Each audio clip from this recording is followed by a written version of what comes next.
All right, this is Model-Based Reinforcement Learning Part 3. So this is basically the outline. Let's dive in. So now we'll be talking about learning policies from the models that we develop, right? So we've figured out how to do model-based RL. Now we're going to learn policies from that. So first of all, why might you want to learn a policy from your model-based RL model? And so for each of these questions, I recommend that you pause the video, think about it for a minute or two, or until you have an answer, and then continue the video. Cool. So there's a number of reasons. For one, a policy can be way more efficient at runtime. You also don't need to collect new data. And this would be applicable if using local models only. If we have the global model, we don't need to collect new data. Sometimes policies generalize better than model-based methods. So the physics of a ball flying through the air with friction and everything, that can be very complicated. But a very simple policy is, we've got a certain angle here, and then as the ball comes down, we just keep the angle the same, and that will have us end up where the ball is so we can catch it. So that's a very simple policy that if you follow it, it will work. You don't need the complicated model, right? And lastly, you can train a policy using a different input. So for example, your model, maybe in a simulator, has access to some low-dimensional representation of the state, right? Where the ball actually is or whatnot. But at test time, you're not going to have that. So you train your policy to use just the visual input to be able to simulate, almost the same behavior as the model and get very good results. Cool.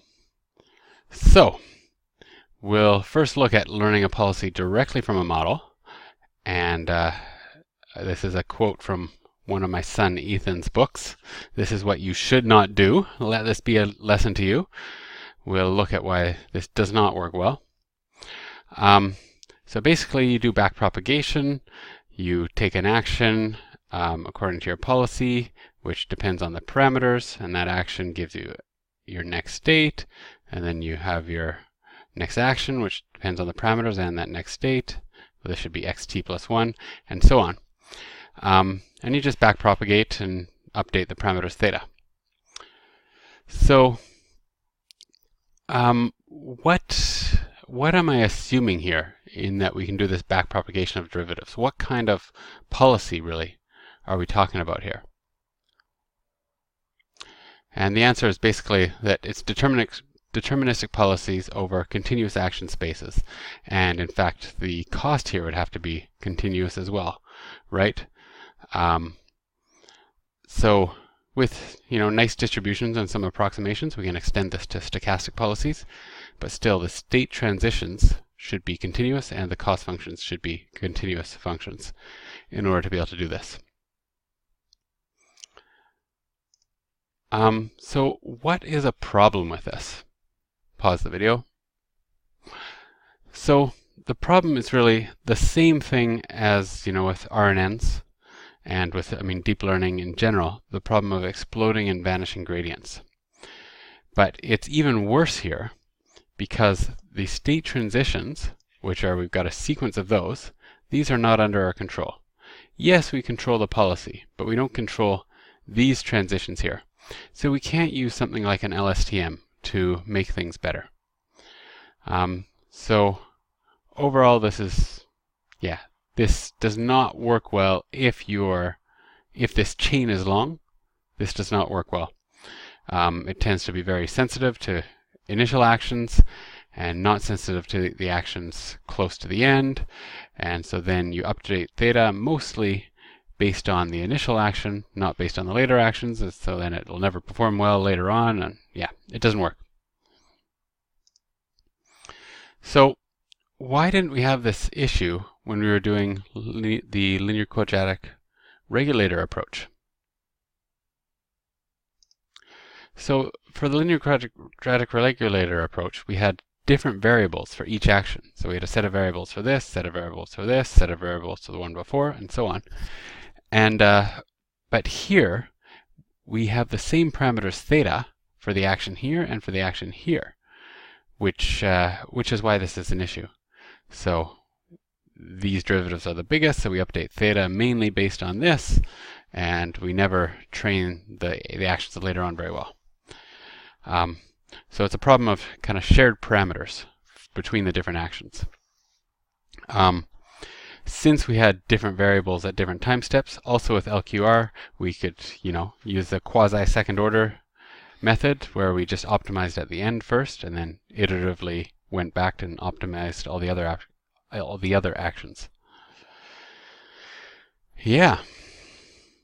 Cool. So let's move on.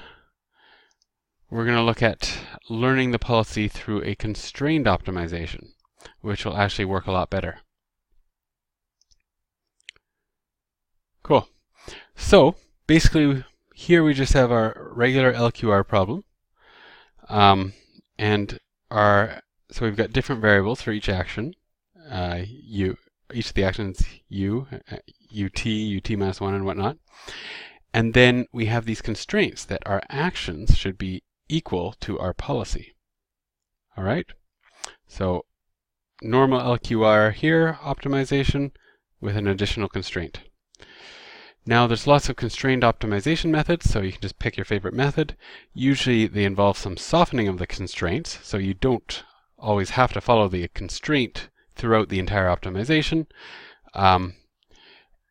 So these are initially softened, and then you'll tighten it until the constraint is almost completely satisfied by convergence. And so the method we're going to look at is we're going to look at using Lagrange multipliers. And we're going to have this small tweak of Lagrange multipliers that I want to go over. So we'll be doing dual gradient descent. So that's where we optimize the Lagrangian with respect to x, and then we take a step with respect to lambda. We went over this before.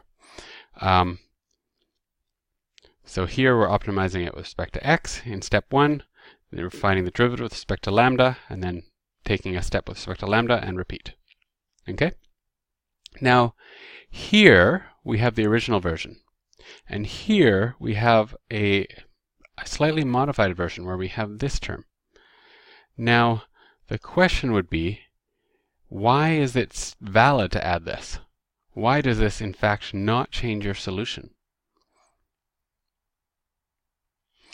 So the answer is, well, when your constraint is satisfied, this term is just 0, right? And in fact, its derivative is 0 because of the squared term.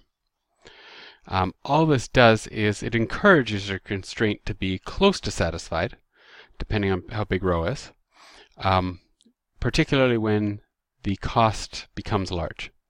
So this kind of prevents you from getting too far away from your cost being satisfied, and then by tweaking the lambda, this will make it so that our cost is almost exactly, I'm saying cost, our constraint. This will make our constraint stay somewhat close to being satisfied. This will make sure our constraint is almost completely satisfied as we tweak lambda here. Cool.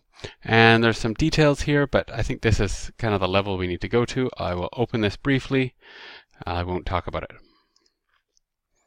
Cool.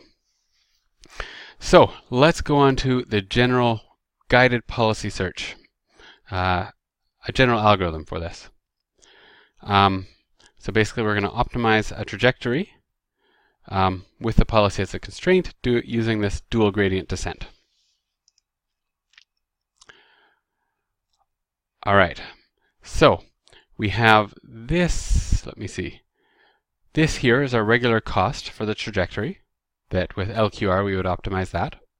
This is your regular, in Lagrangian multipliers, this is your regular term, and this here is that additional term that discourages your constraint from being violated too much, right?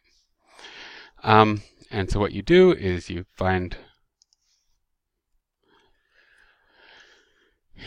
minimize this with respect to your trajectory first, then you minimize with respect to theta, so that's your policy parameters that occur here and here.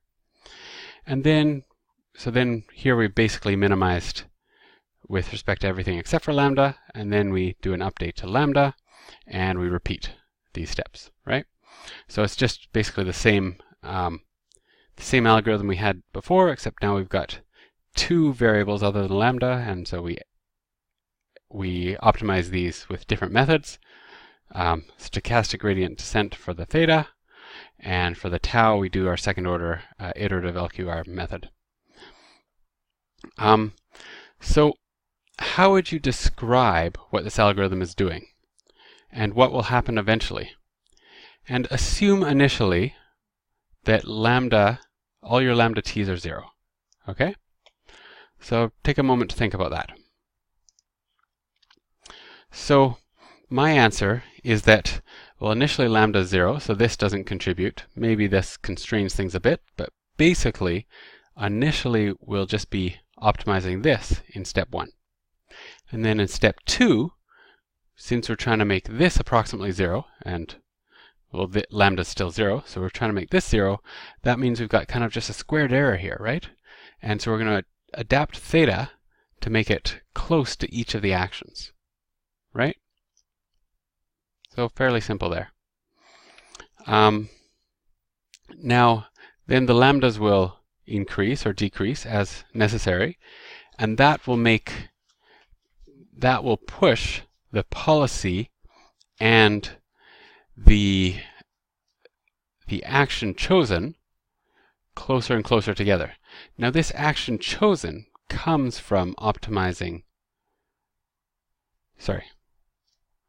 this action chosen is part of the trajectory. So when we optimize in step 1, when we optimize the trajectory, we're actually picking the u's, right? And so now we're going to kind of still be trying to minimize this cost, but with something that's pushing us to be closer to what the policy can do as lambda increases. And still, in step 2, we're just going to be changing the policy to be close to those actions that were chosen by iterative LQR. So we're kind of pushing these together. So we're trying to optimize the cost, but also we're trying to make it close to something that the policy can actually do, right? So we're not just coming up with the best possible trajectory that the policy can never mimic, because this constraint makes us pick actions that are close to that. And over time, as lambda increases, this becomes stronger and stronger until these become the same. So at that point, our iterative LQR is just producing, when it's converged, it's producing actions that are exactly matching the policy. And the policy has already matched this as best it can, and so it's converged, nothing more happens. Cool. So another approach would be, well, let's just optimize this separately, forgetting about trying to make u close to what the policy can do. Let's just optimize this, and then that will give us the actions, and then in step 2 we'll just try and fit the policy to the actions. So why can't we just do that? Find the optimal trajectory, then fit the policy to that optimal trajectory and be done with it. Why can't we just do that? And, well, maybe we can, but why can't we sometimes? So the answer for that is that it might just not be possible for the policy to imitate.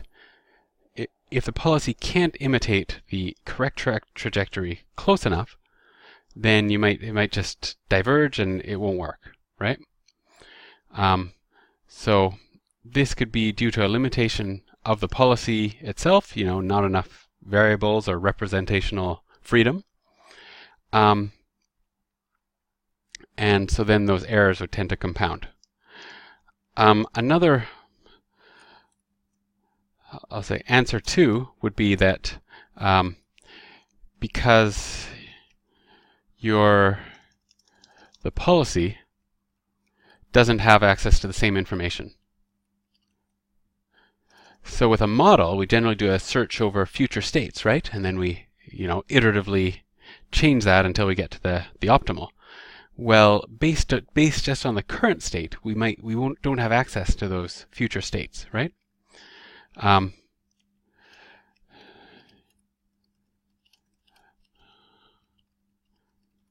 So if we don't have access to the same information that the model is using, we might never be able to imitate it, and our policy might just totally fail. So that's why it is safer to make the trajectories also, with these constraint terms, fit what the policy is capable of doing. All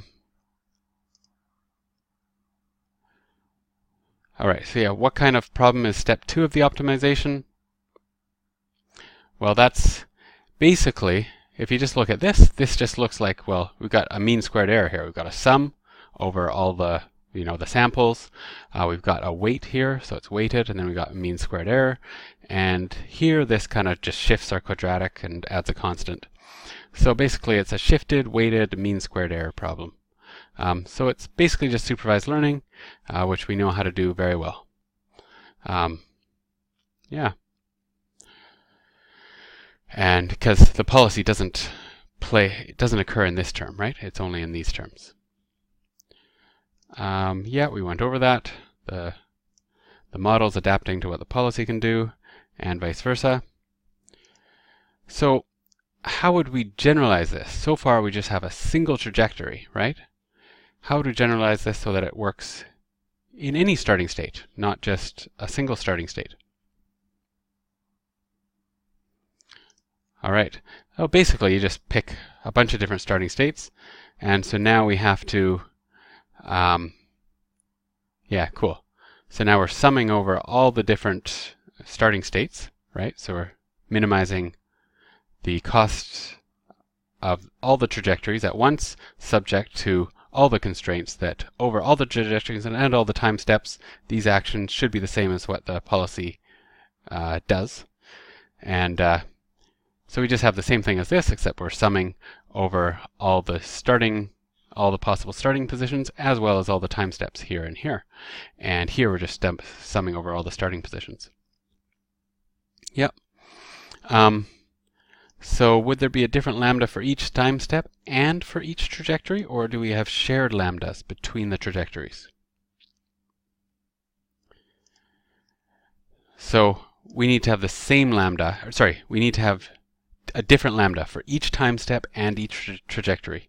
So we have a huge number of these lambda variables now. And so all the lambdas will adapt until all the constraints are satisfied. This is the only way to make sure that all the constraints are satisfied, and there's really no clear correspondence between, the first lambda on this trajectory and the first lambda on that trajectory. They don't necessarily correspond to each other. So yeah, so we should definitely have a huge number of lambdas that allow us to make all the constraints satisfied. All right, so how would we extend guided policy search to work with local models as well?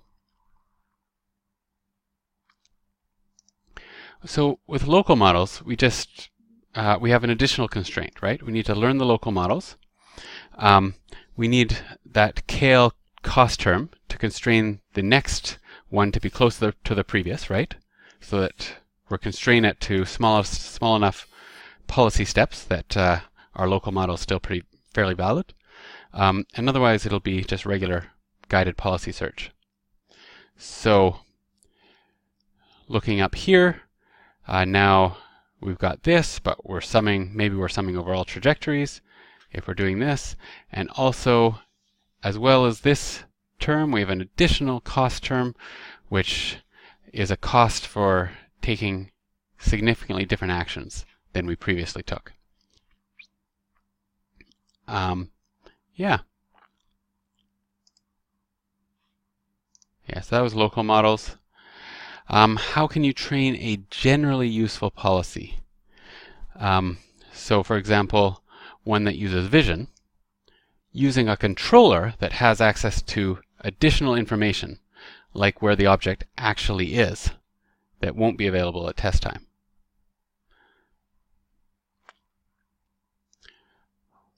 So basically, all that you do is you just give the policy the images as its input. Don't give it access to the additional information. And use with the controller, you still use the additional information. And then guided policy search is particularly important in this case because the controller has access to like extra or better information, right? So it's the guide, and it can adapt to what the policy is capable of with the information available to the policy, right? So here we see we've got our policy. It's parameterized by theta. It has access to observations OT. When we optimize the trajectory, it has access to the state, right? So here, I guess they're doing this probabilistically. So the probabilities when we're doing LQR have access to the actual state, right? And we just constrain them to be equal, and we'll learn how to use the observations to make a policy that works almost as well, right? That's the idea. All right. So lastly, we'll just look at this in a few different ways. We'll interpret some ways to look at this. So we can look at this as, well, first of all, it's imitation learning. The policy is imitating the model-based controller, and that controller is also adapting to what the policy can learn. We can also interpret step 2 here. That's basically SGD. We went over that earlier because we've basically got a squared term that's shifted and weighted. Yeah, a couple of interpretations. All right, thank you for watching.